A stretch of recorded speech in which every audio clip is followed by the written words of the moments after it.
My name is Holly, and I'm the youth pastor at a church called Ross Road Community Church in Abbotsford. I get to lead both middle school and high school youth, which is super fun for me because I love middle school and high school students so much. I think there's something fun and unique about every single grade. I'm happy to be sharing with you guys today. The question that I've been given vaguely to answer is just how have I seen God moving during COVID? First of all, I wanted to start by saying that I've been really encouraged by our youth leaders this year. Specifically thinking about my youth leaders, but also if you are a youth leader watching this, I'm talking to you as well. Especially if you signed up for the 2020-2021 season, because you knew going into this year that it was a big possibility that we would be online again. So it's very clear, I believe, that you are here because you genuinely care about seeing and being a part of students coming to know Jesus. If you were just leading to hang out with your friends or you wanted to throw dodgeballs at kids, although that's a fun part of it, you probably would have dipped out this year for sure. So how else have I seen God moving during COVID? In a lot of ways, I think it's really cool to see that in general, people are showing such a yearning to be back together. And I think that after restrictions are lifted, we are hopefully going to move forward with such an appreciation and gratitude for our relationships with one another. Also, I'm learning how much I crave stability. I always knew that I was uncomfortable with change, but I don't think I realized just how much it would affect me if all of a sudden my job drastically changed overnight, which is what happened. A lot of you, I'm sure, can relate. Anybody who knows me knows that I really don't like change. I've lived in Abbotsford my whole life. I've grown up in this same church since I was like 7 years old, and now I work here as the youth pastor. I cycle through the same TV shows because I like consistency. And just in general, I like things to stay the same. And I think this might even be a contributing factor to why I deal with anxiety pretty frequently. I really don't deal well with the unexpected. And I think maybe all of us can relate to this in some way. Think about that feeling maybe when you moved towns or you moved schools or you graduated high school or you started university, whatever it might have been.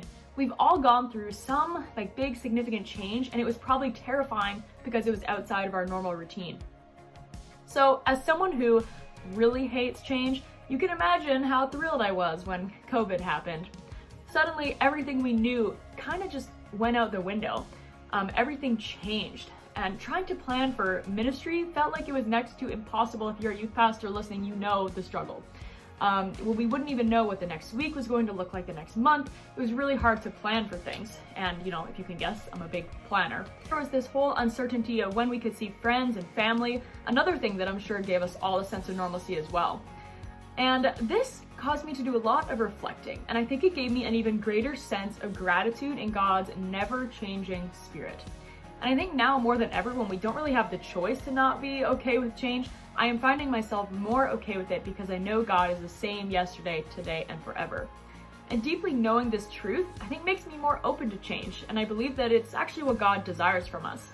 God wants us to be constantly changing. We are always supposed to be experiencing something called sanctification, confessing sin that we need to put to death in our lives, and then working on producing the fruits of the Spirit in our lives. And the Bible also gives us countless examples of people who went through significant periods of change and came out of the story with great reward. To give an example would be Job. Job, he lost all of his livestock, his family, everything. And it is written at the end of Job that after everything, the Lord restored his fortunes and gave him twice as much as he had before. He also gave him a new family. While I'm sure this wouldn't repair the heartache from losing his old family, God still provided him a new family nonetheless to move forward with. I'm not saying here that every time we go through a hardship, God is going to reward us after, but more so that I think God wants us to be open to change in our lives because He has the power to make great things come out of it.